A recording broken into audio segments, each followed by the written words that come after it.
পঞ্চম শ্রেণীর গণিত বইয়ের আজকের ভিডিওতে আমরা দ্বিতীয় অধ্যায়ের 28 পৃষ্ঠা নিয়ে আলোচনা করব। তো এখানে দেখি পারি কি না, এইখানে তোমার 4টা ম্যাথ আছে। আজকের ভিডিওতে 4টা ম্যাথই সমাধান করে দেব। তো প্রথমে 1 নম্বর যে ম্যাথটা আছে হিসাব করি।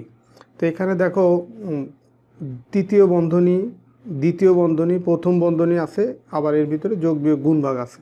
তো এই টাইপের ম্যাথের ক্ষেত্রে প্রথমে যেটা করতে হয়, প্রথমে হচ্ছে প্রথম বন্ধনীর কাজ করতে হয়। তো এইখানে আমরা প্রথম বন্ধনী যেটা আছে সেই কাজটা তাহলে আগে করব। তো এখানে দেখো প্রথম বন্ধনীর ভিতরে আছে 48 ভাগ 6 গুণ 9। তো এই প্রথম বন্ধনীর ভিতরে আবার ভাগের কাজটা আমরা আগে করব। তো 48কে যদি আমরা 6 দিয়ে ভাগ করি, 6 8 48, মানে 6 48-এর ভিতরে 8 বার যায়। তো এছাড়া বাকি যে মানগুলো ছিল সব ঠিক থাকবে। 78 বিয়োগ হচ্ছে এই যে তৃতীয় বন্ধনী 56 যোগ এই দ্বিতীয় বন্ধনী 165 বিয়োগ, এখন দেখো প্রথম বন্ধনীর এই 48কে 6 দিয়ে ভাগ করলে পাচ্ছি কত, 8, গুণ হচ্ছে 9। তো এখনও প্রথম বন্ধনী উঠবে না, কারণ এর ভিতরে দুইটা মান আছে। গুণ হচ্ছে 2, এরপরে এই দ্বিতীয় বন্ধনী, তারপরে তৃতীয় বন্ধনী শেষ। তো এখনও প্রথম বন্ধনী যেহেতু রয়ে গেছে, তো প্রথম বন্ধনীর কাজ করতে হবে। তার মানে 78 বিয়োগ তৃতীয় বন্ধনী 56 যোগ হচ্ছে দ্বিতীয় বন্ধনী 165 বিয়োগ এই 8 আর 9 যদি আমরা গুণ করি, 8 9 কত হয় 72, আর এখানে আছে গুণ কত 2। এই দ্বিতীয় বন্ধনী শেষ, তৃতীয় বন্ধনীও শেষ।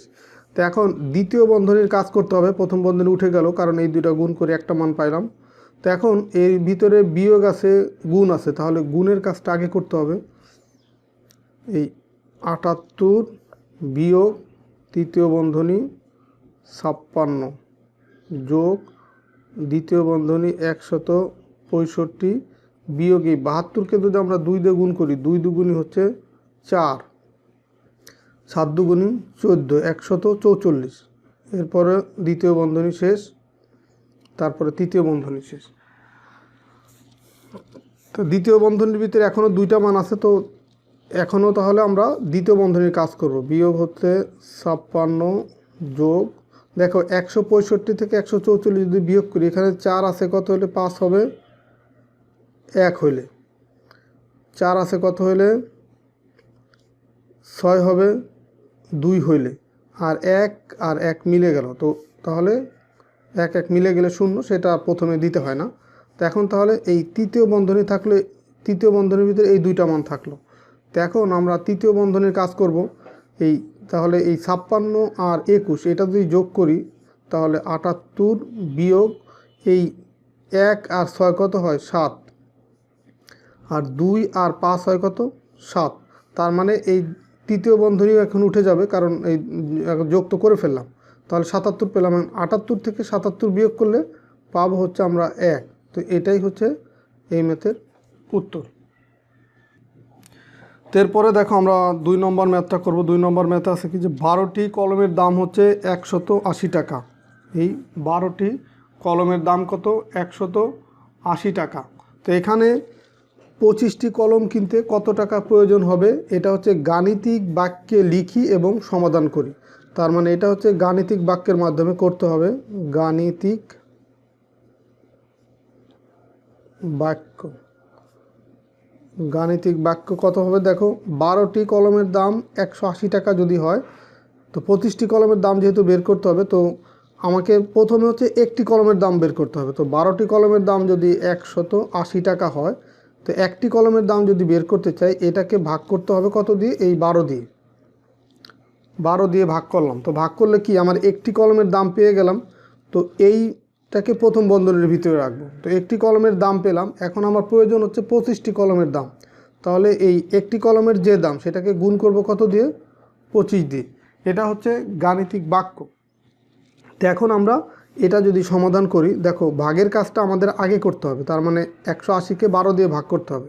তো আমরা 12 দিয়ে যদি 180কে ভাগ করি, তাহলে কত পাবো, দেখো ভাগফল উপরেও লেখা যায়, ডান পাশেও লেখা যায়। তো ডান পাশে যদি লিখি 12 18-র ভিতরে যায় হচ্ছে 1 বার, 12 অক্ষে 12, বিয়োগ করলে থাকবে 6, এই শূন্যটা নামায় নিয়ে আসলাম। 12 60-এর ভিতরে যাবে 5 বার, 5 12 60, তার মানে এখানে আমরা কত পেলাম? এখানে পেলাম হচ্ছে 15।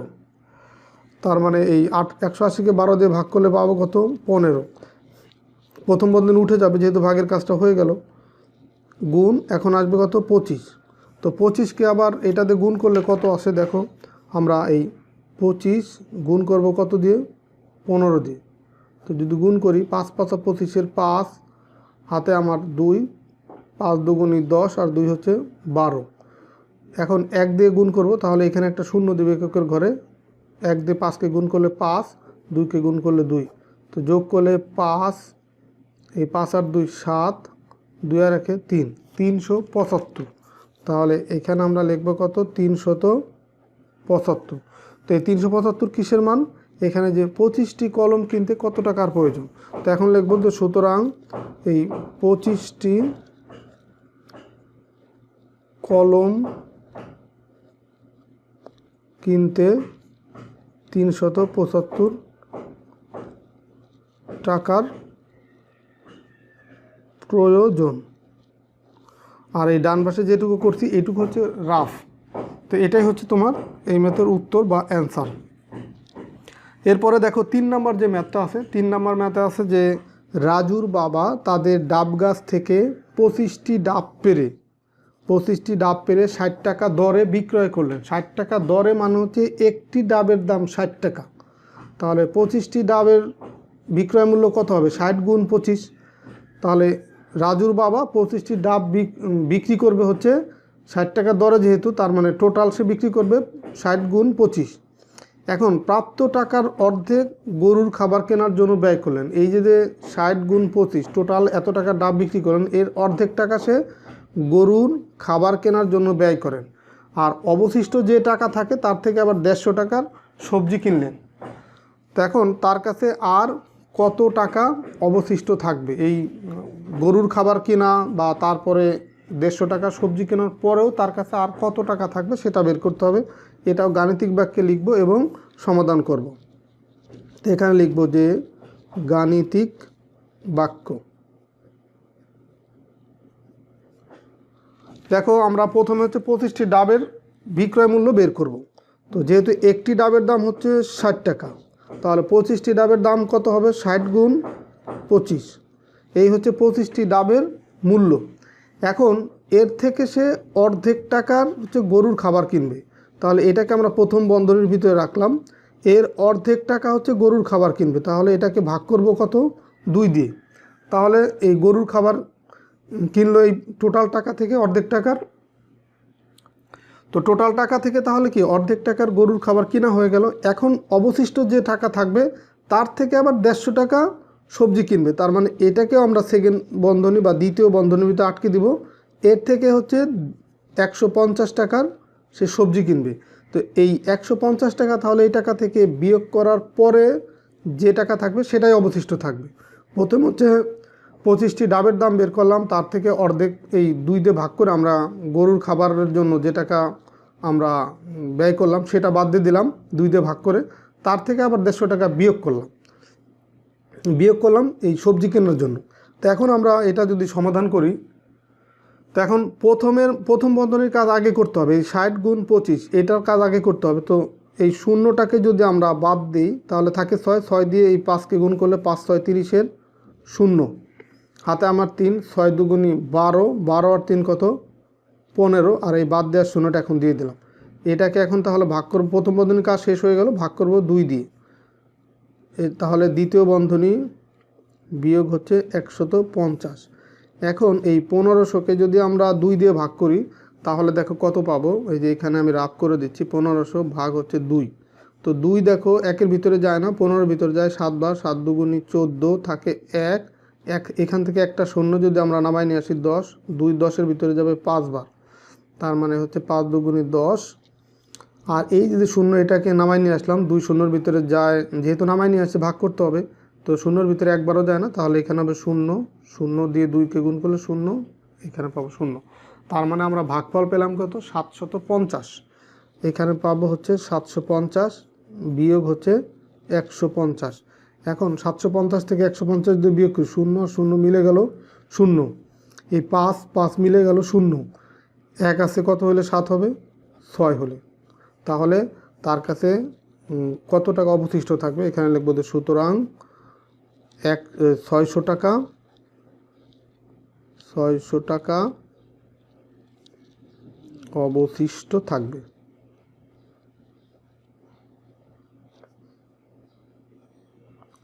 এইটুকু হচ্ছে রাফ। তাহলে এটাই হচ্ছে তোমার এই ম্যাথের উত্তর। তো এরপরে দেখো আরেকটা ম্যাথ আছে, 4 নম্বর যে ম্যাথটা আছে, এখানে বলছে যদি 8 কেজি আটার মূল্য 384 টাকা হয়, 8 কেজি আটার মূল্য কত, 384 টাকা হয়, তাহলে 4320 টাকা দিয়ে কত কেজি আটা কেনা যাবে। তো এটা দেখো গাণিতিক বাক্য বলে নাই, তাহলে এটা আমরা একটু লিখে করি। এখানে বের করতে বলছে যে কত কেজি, কেজিটা বের করতে বলছে। তো এখানে কেজিটা আগে আছে, আমরা পরে নিয়ে যাব, যেহেতু এটা বের করতে হবে। যেটা বের করতে হয় সেটা সবসময় ঐকিক নিয়মে করার ক্ষেত্রে ডান পাশে নিতে হয়। তার মানে আমরা এটাকে এই সমাধান যখন করব, সমাধান এই 384 এটাকে আগে নিয়ে আসবো, 384 টাকায় কেনা যায় সমান সমান 8 কেজি আটা। এখন সুতরাং 1 টাকায় কেনা যায় কত কেজি আটা, 1 টাকায় কেনা যাবে 384 টাকায় যদি 8 কেজি পাওয়া যায়, 1 টাকা আরও কম পাওয়া যাবে। আর কম মানে কি, ভাগ। তো এখন ভাগ আমরা ডান পাশে ভাগ দিয়েও লিখতে পারি, আবার নিচে টান দিয়ে যদি আমরা এই 384 লিখি, একই কথা। তো এই মানটা যেহেতু বড় অনেক আর এই 8 ছোট, তো এইভাবে এইভাবেই এটা লিখতে হবে।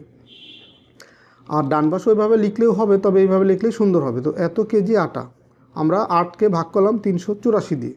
তো এখন আমার হচ্ছে 4320 টাকায় কত কেজি আটা পাওয়া যাবে। তো সেটা লিখি যে 4320 টাকায় কেনা যায়, তাহলে কত হবে, এই 1 টাকায় যা পাওয়া যাবে সেটা আগে লিখব, 8 ভাগ 384, এটা হচ্ছে 1 টাকায় পাওয়া যায় এত কেজি আটা। তো 4382 টাকায় তাহলে আরও বেশি কেজি আটা কেনা যাবে, তার মানে গুণ করতে হবে। গুণ হচ্ছে সবসময় এইখানে একের পরের যে মানটা থাকে সেটা গুণ মানে হচ্ছে উপরের মানের সাথে গুণ করতে হয়। তার মানে 8-এর সাথে গুণ করব 4320 দিয়ে, এত কেজি আটা। তো এখন দেখো এইখানে এই দুইটা কাজ করা যায়, 8 আর এটা গুণ করে 384 দিয়ে ভাগ করা যায়, অথবা এই উপরের মানটা দিয়ে নিচের মানকে ভাগও করা যায় বা কাটাকাটি করা যায়, একই কথা। এখন তাহলে এই 384কে যদি আমরা 8 দিয়ে ভাগ করি, তাহলে সেই ভাগটা এখানে আমি করে দেখাচ্ছি যে 384 ভাগ হচ্ছে 8। তো এটা যদি করি, 8 38-এর ভিতরে যায় হচ্ছে 4 বার, 4 আটা 32, এখানে থাকবে হচ্ছে 6 বিয়োগ করলে, আর এই 4 যদি নামায় নিয়ে আসি 64, 64-র ভিতরে তোমার 8 যাবে কতবার, 8 আটা 64, 8 আটা 64 মিলে গেল 0। তার মানে এখানে ভাগফল পেলাম কত, 48।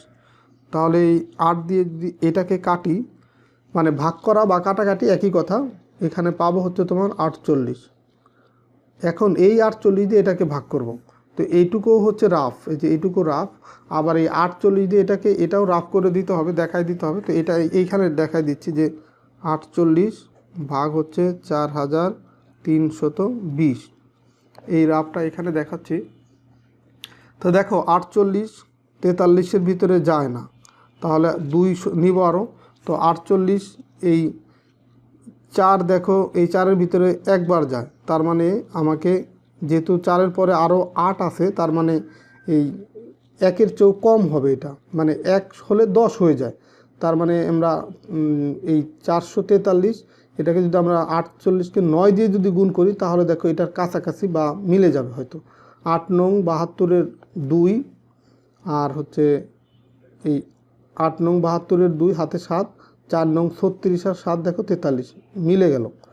আর এই যে শূন্যটা এখানে নামাই নিয়ে আসলাম, তো শূন্যর ভিতরে 48 যায় কতবার, 0 বার, 0 এই 0। তাহলে এখানে ভাগফল পেলাম কত, 90। তার মানে 48 4320-এর ভিতরে যাবে হচ্ছে 90 বার। তো এখন এটার উত্তর হবে তাহলে কত, এই 90 কেজি আটা, তার মানে 4320 টাকা দিয়ে 90 কেজি আটা কেনা যাবে। এটাই হচ্ছে তোমার অ্যান্সার বা উত্তর। তো আশা করি আজকের ভিডিওর মাধ্যমে 28 পৃষ্ঠার যে 4টা ম্যাথ আছে সবগুলোই তোমরা বুঝতে পারছো। তো ঠিক আছে, সবাই ভালো থাকো, সুস্থ থাকো। আর পরের ভিডিওতে আমরা সরাসরি অনুশীলনীর যে ম্যাথ বা 29 পৃষ্ঠার ম্যাথগুলো তোমাদের সমাধান করে দেবো। আল্লাহ হাফেজ।